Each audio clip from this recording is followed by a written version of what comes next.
Good morning to all of you. Welcome to GP free Shiksha. आज है 12 मई 2020। 12 मई से current affair के जितने भी क्वेश्चन होंगे आप सभी के साथ डिस्कस किए जाएंगे। यदि आपको हमारी वीडियो पसंद आए तो प्लीज़ वीडियो को लाइक करें, चैनल को सब्सक्राइब कर लें, साथ ही साथ वीडियो को अपने दोस्तों के साथ जरूर शेयर कर दें जिससे कि ज़्यादा से ज़्यादा स्टूडेंट्स के पास ये वीडियो पहुँच सके। आइए चलते हैं आज के पहले क्वेश्चन की ओर। हमारा आज का पहला क्वेश्चन है, हाल ही में नेशनल टेक्नोलॉजी डे कब मनाया गया? तो अभी हाल ही में नेशनल टेक्नोलॉजी डे 11 मई को मनाया गया, यानी कि हमारा तीसरा ऑप्शन सही है। 11 मई को नेशनल टेक्नोलॉजी डे या राष्ट्रीय प्रौद्योगिकी दिवस मनाया गया। अब इसे 11 मई को क्यों मनाया जाता है ये इम्पोर्टेंट है। तो हम सभी जानते हैं कि 11 मई 1998 को डॉक्टर एपीजे अब्दुल कलाम के नेतृत्व में राजस्थान के पोखरण में हमारा दूसरा सफल परमाणु परीक्षण हुआ था। इसीलिए हम 11 मई को नेशनल टेक्नोलॉजी डे के रूप में मनाते हैं। जब ये 11 मई को ये सफल परीक्षण हो गया था, उसके बाद हमारा देश भारत विश्व के परमाणु शक्ति वाले देशों में 6वां देश बन गया था। इसीलिए हमें ये क्वेश्चन याद रखना है। अब ये तो दूसरा परमाणु परीक्षण था, इसमें अब पहला परमाणु परीक्षण कब हुआ था? तो पहला परमाणु परीक्षण हुआ था 1974 में और ये दूसरा परमाणु परीक्षण हुआ था 1998 में। अब ये है इम्पोर्टेंट डे वाला क्वेश्चन, तो मैं आपको मई के जितने भी इम्पोर्टेंट डे क्वेश्चन आए हैं उस सभी को आज रिवाइज करूंगा। तो पहला इम्पोर्टेंट डे क्वेश्चन था 1 मई को मनाया गया था इंटरनेशनल लेबर डे। उसके बाद 3 मई को मनाया गया था वर्ल्ड प्रेस फ्रीडम डे। उसके बाद 4 मई को मनाया गया था इंटरनेशनल फायर फाइटर डे। उसके बाद 5 मई को मनाया गया था विश्व हाथ स्वच्छता दिवस। उसके बाद 8 मई को मनाया गया था विश्व थैलीसीमिया दिवस। उसके बाद 9 मई को मनाया गया था विश्व प्रवासी पक्षी दिवस। मैंने आपको बताया था कि विश्व प्रवासी पक्षी दिवस की डेट फिक्स नहीं होती है, ये मई और अक्टूबर के सेकंड सैटरडे को मनाया जाता है। तो इस बार 9 मई को मई का सेकंड सैटरडे हुआ था, इसीलिए इस बार विश्व प्रवासी पक्षी दिवस को 9 मई को मनाया गया था। अब ये 11 मई को मनाया गया है नेशनल टेक्नोलॉजी डे। इतनी जानकारी हमें इस क्वेश्चन के साथ रखनी है। यदि आपको वीडियो पसंद आए तो प्लीज़ वीडियो को लाइक ज़रूर करें और आप इस वीडियो की PDF इस वीडियो के डिस्क्रिप्शन से डाउनलोड कर सकते हैं। तो आप इसकी PDF को जरूर डाउनलोड कर लिया करें जिससे कि आपको रिवीजन में आसानी होती है। अगला क्वेश्चन है, हाल ही में किस देश के द्वारा अपनी सड़क का नाम रविंद्रनाथ टैगोर के नाम पर रखा है? तो अभी इजराइल की सड़क का नाम रविंद्रनाथ टैगोर के नाम पर रखा है, यानी कि हमारा तीसरा ऑप्शन सही है। अभी रविंद्रनाथ टैगोर की 7 मई को 159वीं जयंती मनाई गई है। उसी की श्रद्धांजलि के लिए इजराइल के द्वारा रविंद्रनाथ टैगोर के नाम पर अपनी एक सड़क का नाम रख दिया गया है। अब मैं आपको रविंद्रनाथ टैगोर से जुड़ी हुई बहुत सारे फैक्ट बताने वाला हूँ। तो उनमें सबसे पहला फैक्ट तो यही है कि भारत के राष्ट्रगान के रचयिता कौन है? तो भारत के राष्ट्रगान के रचयिता हैं रविंद्रनाथ टैगोर। इन्होंने भारत के राष्ट्रगान की रचना की थी। इसी के साथ साथ इन्होंने एक देश और भी है जिसके राष्ट्रगान की रचना की थी, तो वो देश है बांग्लादेश। इन्होंने बांग्लादेश के राष्ट्रगान की भी रचना की थी। तो भारत का राष्ट्रगान तो है जनगण मन, तो बांग्लादेश का राष्ट्रगान क्या है? तो बांग्लादेश का राष्ट्रगान है अमर सोनार बांग्ला। क्या है? अमर सोनार बांग्ला। इन्हें हम गुरुदेव के नाम से भी जानते हैं, ये भी बहुत इंपॉर्टेंट क्वेश्चन है, कई बार पेपर में आ चुका है कि रविंद्रनाथ टैगोर को किस नाम से जानते हैं, तो इन्हें गुरुदेव के नाम से भी जानते हैं। और एक तो बहुत महत्वपूर्ण क्वेश्चन है कि इन्हें 1913 में साहित्य के लिए नोबेल पुरस्कार दिया गया था। इनकी एक रचना थी जिसका नाम है गीतांजलि, इसके लिए इन्हें 1913 में साहित्य के लिए नोबेल पुरस्कार दिया गया था। ये साहित्य का नोबेल पुरस्कार पाने वाले पहले ही भारतीय नहीं थे बल्कि एशिया में पहले थे। इन्हें भारत और एशिया में पहली बार साहित्य के लिए किसी को नोबेल पुरस्कार दिया गया था, तो वो है रविंद्रनाथ टैगोर। अब इसमें बात आई है इजराइल की, तो इजराइल की राजधानी क्या है? तो इजराइल की राजधानी है यरूशलेम। इतनी जानकारी हमें इस क्वेश्चन के साथ रखनी है। अगला क्वेश्चन है, हाल ही में मुख्यमंत्री जन कल्याण संबल योजना किसके द्वारा शुरू की गई है? तो अभी मुख्यमंत्री जन कल्याण योजना मध्य प्रदेश सरकार के द्वारा शुरू की गई है, यानी कि हमारा पहला ऑप्शन सही है।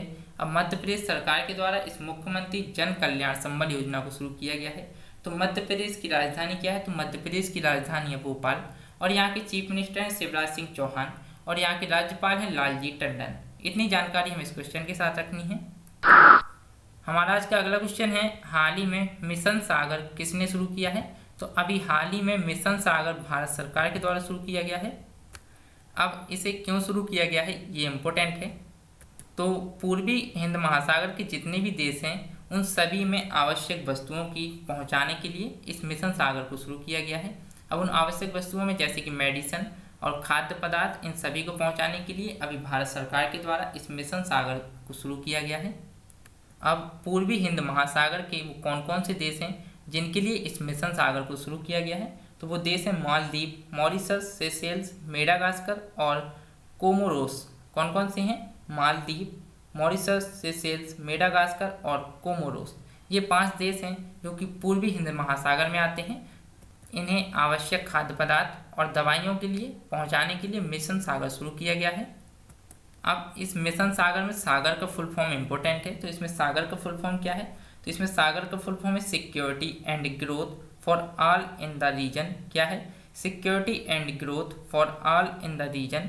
अब इसमें एक और इम्पोर्टेंट क्वेश्चन है कि वो कौन सा जहाज है जिसके द्वारा इन आवश्यक वस्तुओं जैसे खाना और आवश्यक दवाइयों को पहुंचाया जा रहा है, तो वो है INS केसरी। ये भी आपको याद रखना है कि INS केसरी के द्वारा इस मिशन सागर में उन्हें आवश्यक वस्तुएं पहुंचाई जा रही हैं। ये अभी भारत सरकार के द्वारा चलाया गया है। अगला क्वेश्चन है, हाल ही में भारत की पहली स्वदेशी एंटीबॉडी आधारित परीक्षण किट को क्या नाम दिया गया है? तो अभी भारत की पहली स्वदेशी एंटीबॉडी आधारित परीक्षण किट को नाम दिया गया है कोविड कवच एलिसा। क्या नाम दिया गया है? कोविड कवच एलिसा, यानी कि हमारा तीसरा ऑप्शन सही है। इस किट का हमारे लिए नाम इम्पोर्टेंट क्यों है? क्योंकि एक तो ये भारत की पहली स्वदेशी एंटीबॉडी आधारित किट है और दूसरा कि ये 2.5 घंटे में 90 सैंपल्स की जांच कर सकती है, इसलिए हमें इसका नाम याद रखना है कोविड कवच एलिसा। हमारा अगला क्वेश्चन है, हाल ही में गोल्डमैन सैक्स के द्वारा चालू वित्त वर्ष 2020-21 में भारत की GDP कितनी रहने का अनुमान लगाया है? तो अभी गोल्डमैन सैक्स की एक रिपोर्ट आई है, इन्होंने उसमें भारत की 2020-21 की GDP ग्रोथ को -0.4% रहने का अनुमान लगाया है, यानी कि हमारा दूसरा ऑप्शन सही है। अब आप समझ सकते हैं कि गोल्डमैन सैक्स के द्वारा माइनस में इसका अनुमान लगाया है तो भारत की इकोनॉमी पर कितना गहरा प्रभाव पड़ रहा है। अभी इससे पहले फिच रेटिंग ने अपनी रिपोर्ट दी थी, तो उन्होंने अपनी रिपोर्ट में 0.8% का अनुमान लगाया था, और अभी मैंने आपको परसों की वीडियो में ही बताया था कि अभी मूडीज़ के द्वारा अपनी रिपोर्ट दी गई है, तो मूडीज़ के द्वारा अभी 0.0% रहने का अनुमान लगाया था। अब गोल्डमैन सैक्स ने तो नेगेटिव में ही अपना अनुमान लगा दिया है, तो आप समझ सकते हैं कि भारत की GDP दिन प्रतिदिन कितनी घटती जा रही है, यानी कि हमारे देश पर आर्थिक स्थिति कितनी खराब हो रही है। अभी गोल्डमैन सैक्स के साथ एक और कंपनी है जिसका नाम है नोमुरा, इसने भी -0.4% GDP रहने का अनुमान लगाया है। इतनी जानकारी हमें इस क्वेश्चन के साथ रखनी है। अगला क्वेश्चन है, हाल ही में किस फार्मा कंपनी ने हिंदुस्तान यूनिलीवर को $3.35 बिलियन की हिस्सेदारी को बेचा है? तो अभी ग्लैक्सोस्मिथक्लाइन के द्वारा अपनी $3.35 बिलियन की हिस्सेदारी को हिंदुस्तान यूनिलीवर को बेचा गया है, यानी कि हमारा दूसरा ऑप्शन सही है।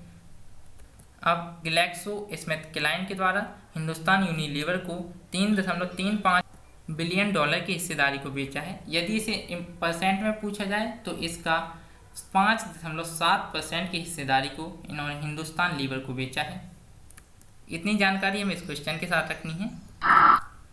अगला क्वेश्चन है, हाल ही में श्रम एवं रोजगार मंत्रालय के नए श्रम ब्यूरो में महानिदेशक कौन बने हैं? तो अभी श्रम एवं रोजगार मंत्रालय में श्रम ब्यूरो के महानिदेशक DPS नेगी को बनाया गया है, यानी कि हमारा तीसरा ऑप्शन सही है। DPS नेगी जो कि श्रम एवं रोजगार मंत्रालय के श्रम ब्यूरो के महानिदेशक बन गए हैं, इनका नाम हमें याद रखना है DPS नेगी। अगला क्वेश्चन है, फियर ऑफ गॉड पुस्तक के लेखक कौन है?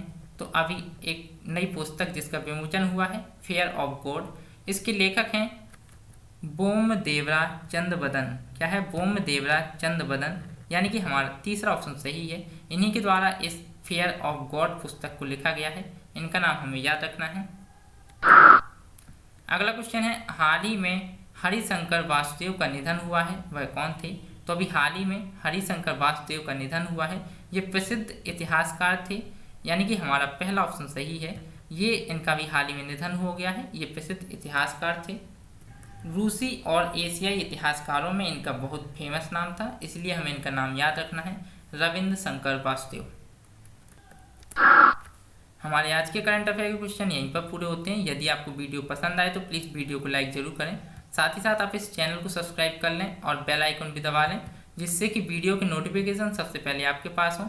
और आप अपने दोस्तों के साथ इस वीडियो को शेयर जरूर कर दिया करें, जिससे कि वीडियो ज़्यादा से ज़्यादा स्टूडेंट्स के पास पहुँच सके। बहुत इंपॉर्टेंट क्वेश्चन होते हैं। Thanks for watching.